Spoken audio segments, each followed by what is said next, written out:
Welcome to the True Man Podcast. This is an invitation to radical reconstruction of a man's masculine heart and soul in a place of safe community where we dare to ask questions deep seated inside a man and explore ways to help you become a better man, a better son, a better dad, and a better spouse.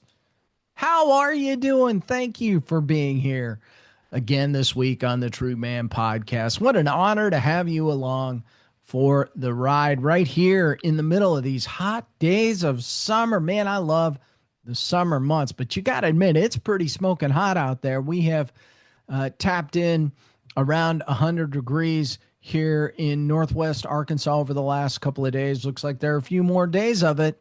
And judging by the national maps, you're all experiencing a little heat. But I want to encourage you. It's hot out there. Make sure you stay hydrated. If you want to know how you could stay better hydrated, reach out to me. I've got one of the most amazing nutrient dense food drinks in the marketplace. More on that down the road, but I couldn't help but mention it there.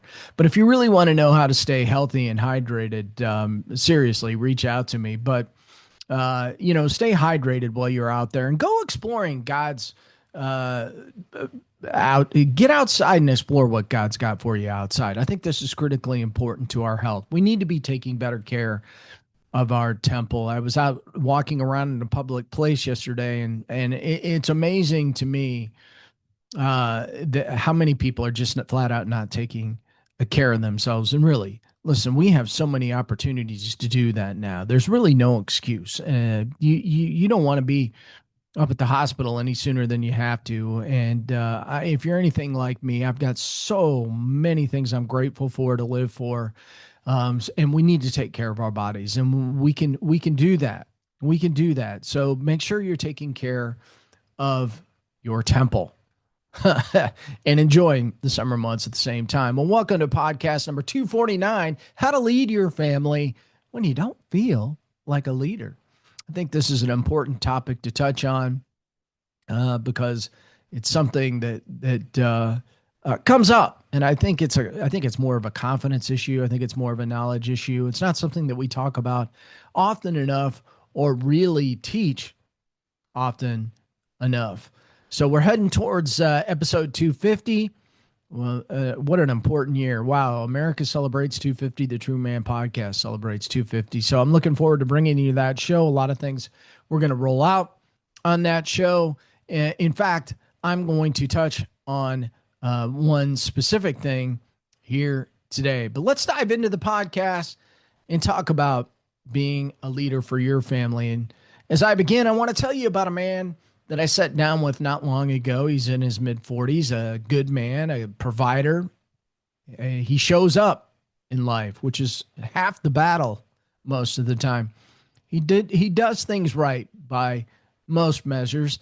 And he looked across the table at me and he said something I've heard from 100 different versions of, really, from 100 different men. He said, Mike, I want to lead my family. I know I'm supposed to, but half the time, I don't even feel like I know what I'm doing. How I'm supposed to lead people how am I supposed to do it when I can barely lead myself, get myself together? And I looked up at him. I said, brother, that feeling you have, that's not disqualification. You just don't throw in the towel. In fact, that there's something to it. And that's the beginning of something. Because here's a lie that is keeping more men passive than about any other lie, and there are a lot of them. It's the lie that leadership is a feeling, that real leaders feel confident or more confident than everybody else. They feel equipped. They feel ready. That the man who hesitates, who looks at his family and feels the weight of the responsibility and honestly isn't sure he's up to it all, that man should step back and wait until he figures it all out. Now, you don't want to be that guy. That is actually not how leadership works, by the way. That is not how God calls men. And today we're going to dismantle that lie completely. How do you lead your family when you don't feel like a leader? That's what we're getting into right now. So let's go. So I want to talk about that feeling trapped and why waiting for ready is the real trap here in life. So let's talk about that with a real life situation. So your kids need direction, but the house is chaotic and you don't know where to start. So you default to your wife who's exhausted from carrying on more than she should have to carry around. And you tell yourself you'll step up when things settle down. But guess what? Things, well, they never settle down, do they? Or the marriage is drifting. You can feel it and you know something needs to change, but initiating the hard conversations feels a little risky. You're not sure that you're equipped to take it on. So you wait and the drift continues. Or your son is struggling and you see it. You see the pain and you see the confusion. It looks familiar and it's something in you knows he needs his father to walk toward him right now. But you don't know what to say. You don't feel like you have the words, so you stay at the edge of it all, hoping he comes to you. This is the feeling trap, and it operates on a simple, seductive logic.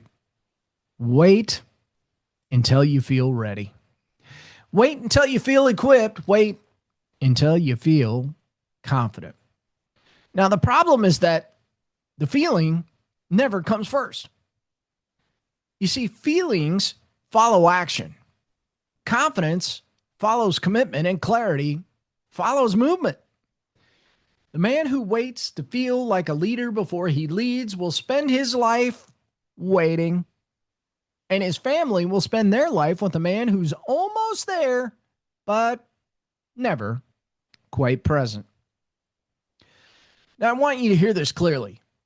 The most important leadership decisions you will ever make will almost always be made in the absence of full confidence, full clarity, and full readiness. Did you hear that? In the absence of full confidence, full clarity, and full readiness. Now, you see, this is not a flaw in the system. Oh, no.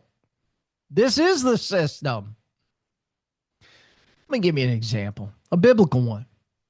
You see, Joshua didn't feel ready to lead the Israelites when Moses died. He was terrified. And God's response was not, well, get your confidence together, brother. It was, be strong and courageous. In fact, he said it to him 4 times. Do not be afraid. Do not be discouraged, for the Lord your God will be with you wherever you go. Yes, be strong and courageous. Move. I'll be with you on the way.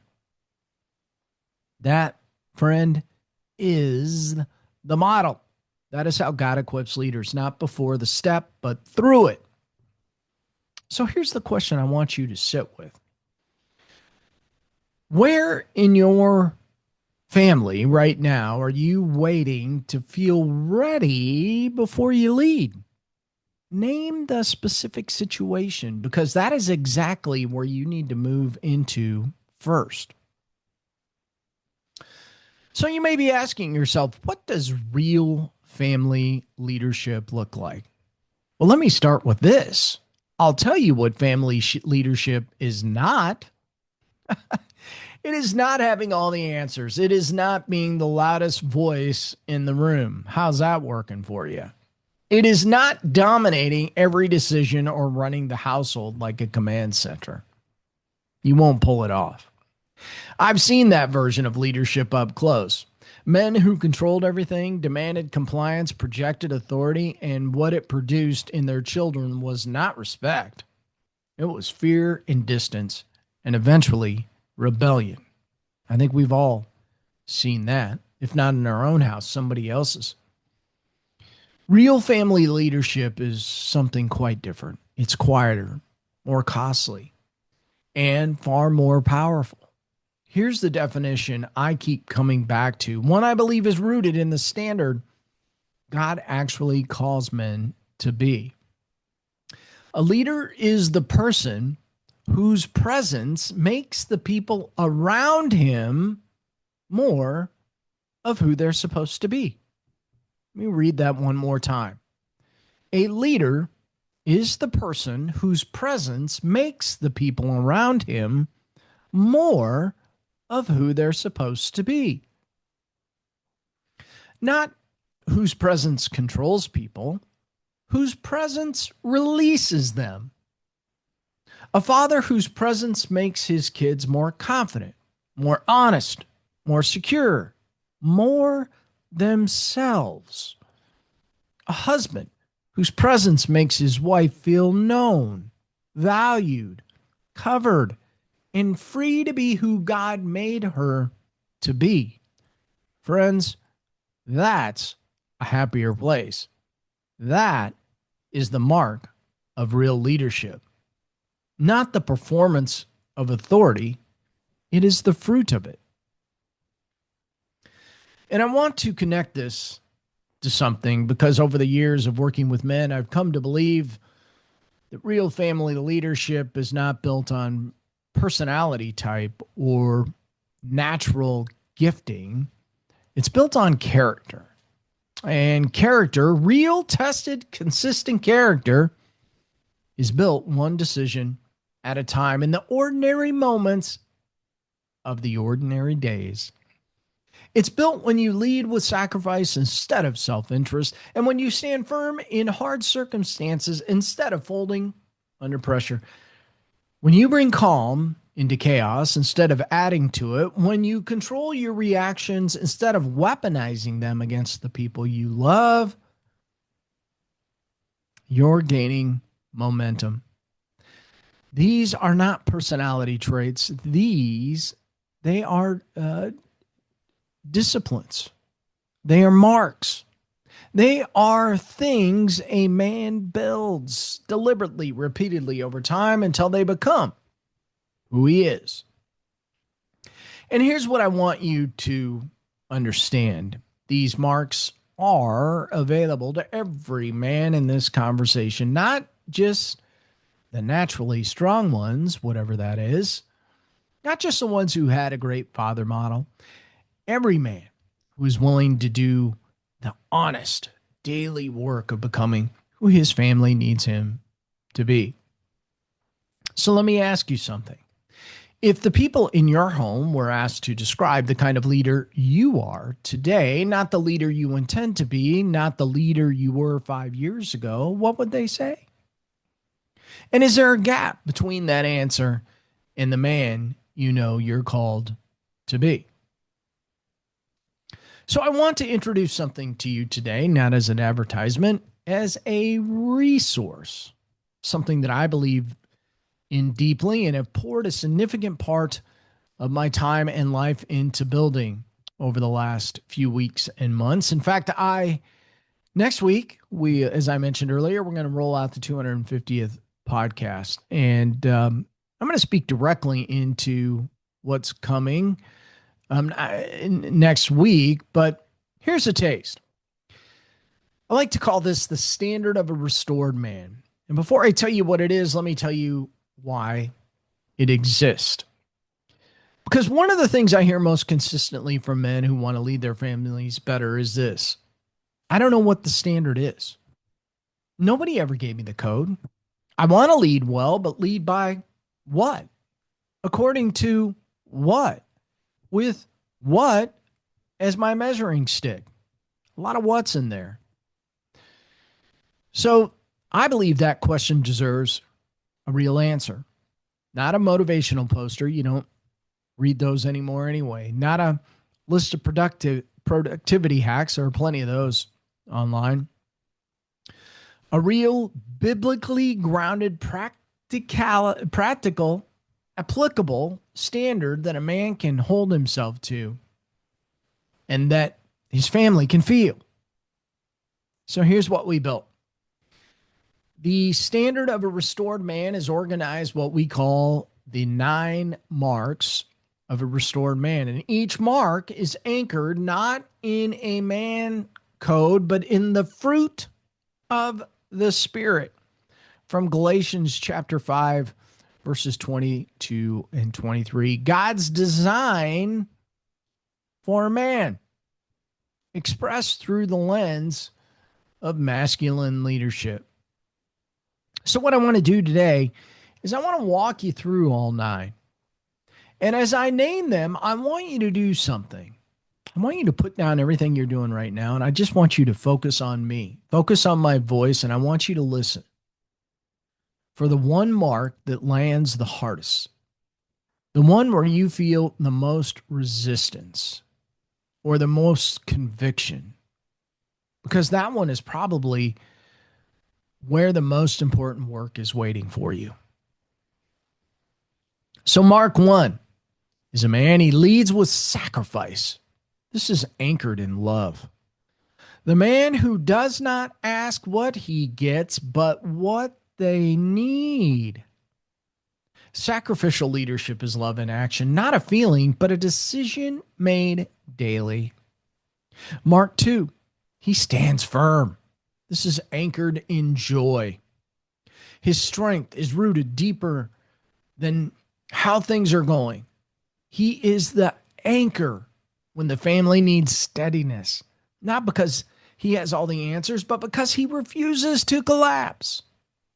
Mark 3, he brings calm into chaos. This is anchored in peace. When pressure rises, his presence brings peace, not fear. A father's nervous system regulates his families. He is a stabilizing force, not one that adds pressure. Mark 4, he controls his reactions. This is anchored in patience. He listens, he thinks, then he responds with intention. The pause between trigger and response is where a leader is built. Mark 5, he treats people with strength and care. Well, this is anchored in kindness. His presence makes people better, not smaller. A man's words either build or diminish his family over time. There is no neutral.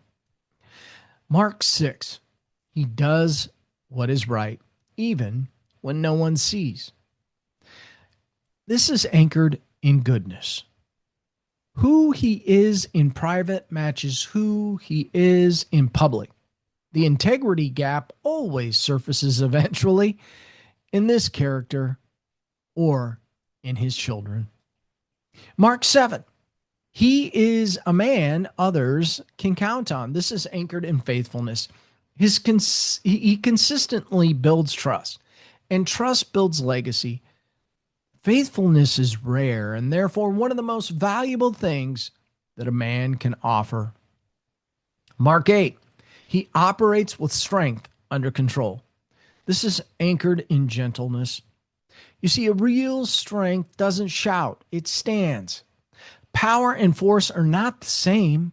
Meekness is not weakness, it is strength, yielded in the right direction. And finally, Mark 9. He masters himself daily. This is anchored in self-control. If he cannot lead himself, he cannot lead his family. Self-discipline is the great multiplier of every other strength. There it is. 9 marks, 9 disciplines rooted in the 9 fruits of the Spirit.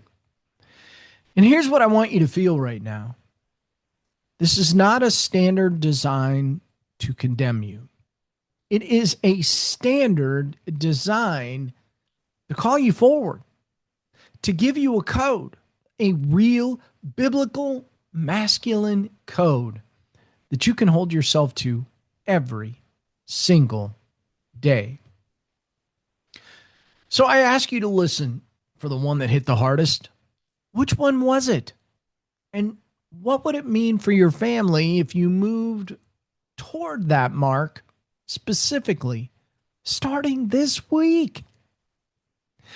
Now, I want to give you a heads up about something because for men who hear what I just described and feel something stir, something that says, I want that. I want that standard in my life. I want to walk through something like that with other men who are serious about becoming who their families need them to be. Well, I want you to know that something is coming. The American Family Renaissance is preparing something for men who are ready to stop drifting and start building. I can't give you all the details yet, but I want you to stay close because it's coming here within the next week because what we're putting together is specifically designed for the man who is done with generic self-improvement content and ready for real structured 12-week journey through the standard of a restored man with other men in a community with accountability and brotherhood built into every session. This is going to be a 12-week course, 11 weeks to build the man, a 12th week, final week where we build the house. This is for the man who looked at those 9 marks and felt the weight of them and the hope of them at the same time. So keep your eyes on the True Man podcast and AmericanFamilyRenaissance.org because something is coming next week that I believe is going to change the trajectory of families. So stay right where you are. Tune in next week. We're going to roll this out. And you can go out to AmericanFamilyRenaissance.org right now and get a pretty big taste of what's to come. So let me bring this home. You don't lead your family when you feel like a leader. You lead your family because they need you to. And because God has called you to.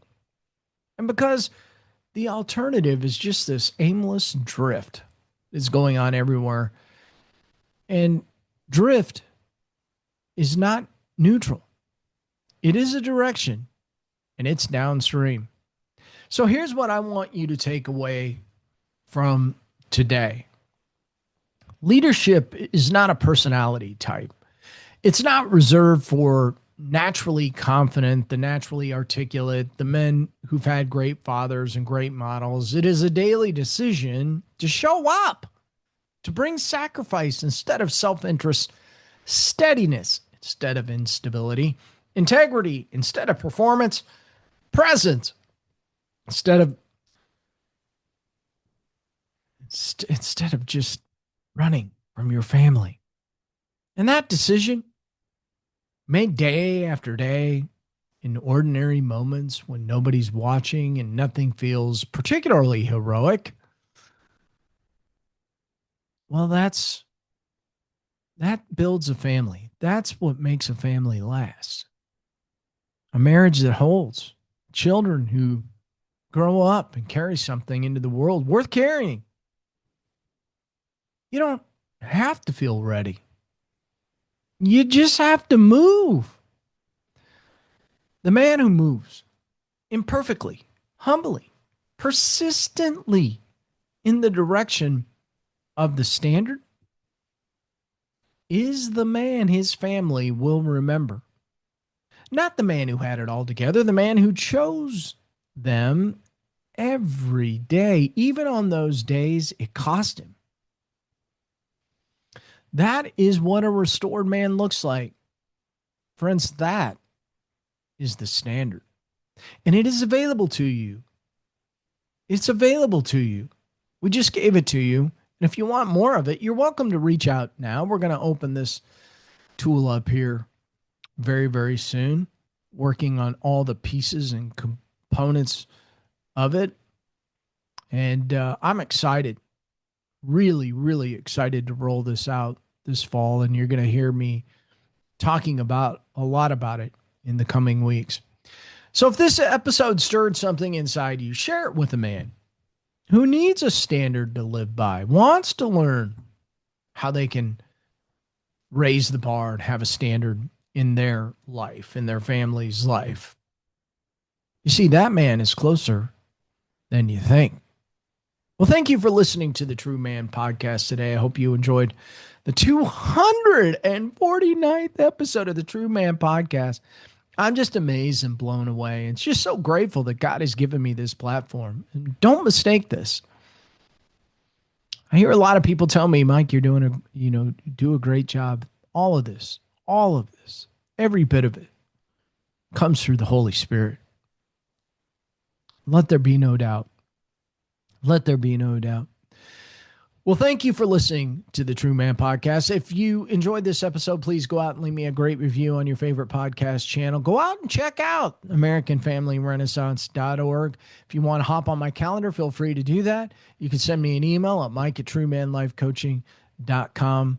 I just love hearing from you guys and learning from you guys. This is what builds the content. You're helping build the content and creating the curation of the American Family Renaissance and helping to change lives everywhere and help men be the best that they can be.